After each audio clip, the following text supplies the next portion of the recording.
Da li je Duh Sveti sila ili osoba?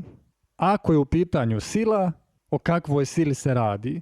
Ali ako je u pitanju osoba, da li je u pitanju treća osoba trojstva ili nešto drugo? Često se trojičari raspravljaju sa Jehovinim svjedocima u pogledu toga da li je Duh Sveti osoba ili sila. Pa prvi kažu da je Duh Sveti osoba, a drugi kažu da je sila.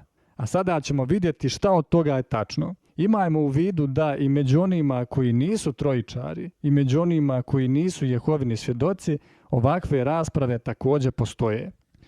Ali ovo dvoje sam samo naveo kao primjer jer se to često dešava. Svi oni koji žele da ukažu na to da je Duh Sveti osoba će citirati stihove kao što je 29. stih iz Djela u 8. poglavlju. Tada Duh reče Filipu, priđi i pridruži se tim kolima. Ovdje nalazimo da je Duh rekao nešto Filipu, a time se jasno pokazuje da je Duh osoba. Drugi sličan primjer se nalazi u Efescima 4.30 gdje piše: i nemojte žalostiti Svetoga Duha Božijeg kojim ste zapečaćeni za dan otkupljenja. Efescima 4.30 je stih u kome se pominje žalošćenje duha. A da bi bilo moguće nekoga žalostiti, onda je potrebno da taj neko bude osoba. Ne nužno ljudska osoba, nego bilo kakvo biće koje ima osobnost. Ili bolje da kažem da je to biće lično. Neko ko se protivi istini, a pritom tvrdi da je Duh Sveti samo sila, će reći da je i u Rimljanima poslanici grijeh personifikovan, te djeluje kao da je u pitanju osoba, iako znamo da grijeh nije osoba. Rimljanima 7.11. Jer grijeh me je, uhvativši priliku putem zapovijesti, obmanuo i putem nje me ubio. Ovdje se odaje utisak kao da je grijeh osoba, jer on čeka priliku da putem zapovijesti nekoga obmane, a zatim ubije.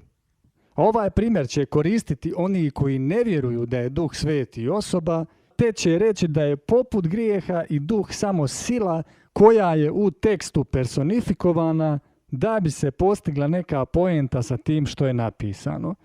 Zatim svi oni koji tvrde da je Duh Sveti samo sila će možda navesti 49. stih iz Luke iz 24. poglavlja. I evo, šaljem na vas obećanje mog Oca, no ostanite u gradu Jerusalimu dok se ne odjenete u silu odozgo. Ovdje se govori o obećanju, a znamo da se to tiče pedesetnice i momenta kada su vjernici kršteni duhom. Prvo, pitanje je da li se ovdje za duha govori da je sila ili se govori o tome da je to samo neka posljedica primanja duha. Drugo, ja nemam nikakav problem sa tim čak i da se ovdje govori o tome da duh jeste sila. Zašto nemam problem? Zato što je moj stav na osnovu Svetog pisma da je Duh Sveti i osoba, ali da je Duh Sveti i sila. Dakle, jedno i drugo. A sada ćemo to i potvrditi. A da bih potvrdio da je Duh Sveti osoba, pokazat ću da je Duh Sveti u stvari sami Hrist. A znamo da je Hrist osoba, to jest lično biće. Rimljanima 8. poglavlje 9. i 10. stih. Ali vi niste u tijelu, nego u duhu. Ako Duh Božji zaista prebiva u vama. A nema li ko Duha Hristovog, taj nije njegov. Ako Hrist jest u vama, tijelo je mrtvo zbog grijeha, ali duh je život zbog pravednosti. Ovdje nalazimo da su termini duh Božji, duh Hristov i Hrist termini ili ti izrazi koji se koriste naizmjenično misleći time na istu osobu. Dakle, Hrist je taj duh, to jest duh Božji. Duh Sveti je osoba, a ta osoba je Hrist.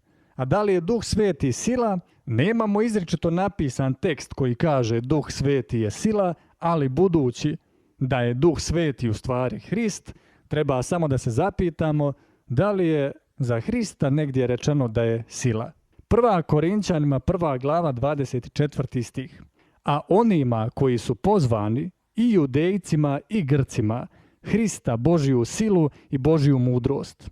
Dakle, ovaj stih jasno kaže da je Hrist i sila, a Hrist je Duh Sveti. Dakle, Duh je i osoba i sila, ali on ne samo da je sila, nego on i daje silu. Znači, nije pogrešno reći da je Duh Sveti sila. Međutim, Duh Sveti nije bezličan, nego je lično biće.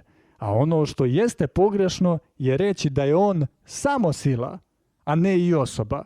Jer se time onda odaje utisak da je to samo nekakva bezlična sila koju Bog odašilja. Osim toga, Bog nije samo mudar, nego je i mudar i mudrost. Tako isto, Bog nije samo silan, nego je on sam sila.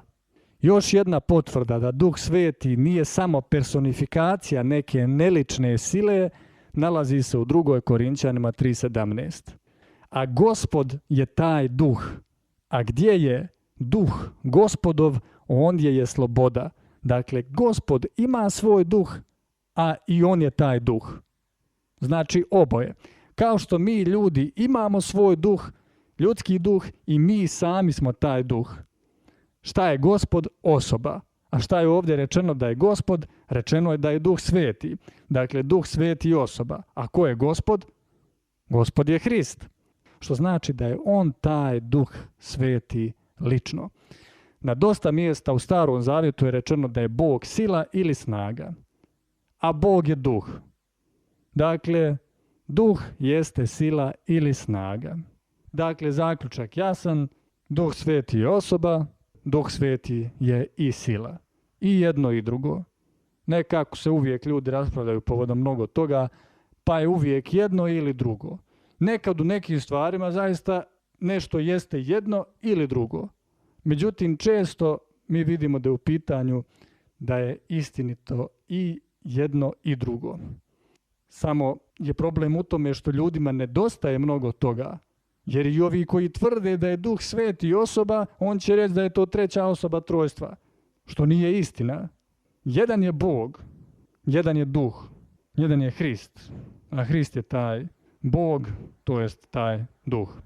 A ovi koji će reći samo da je sila, on će da negiraju da je to osoba i naravno on neće ni priznat da je u pitanju Hrist koji je Bog, jer oni ne vjeruju često da je on Bog, tako dalje.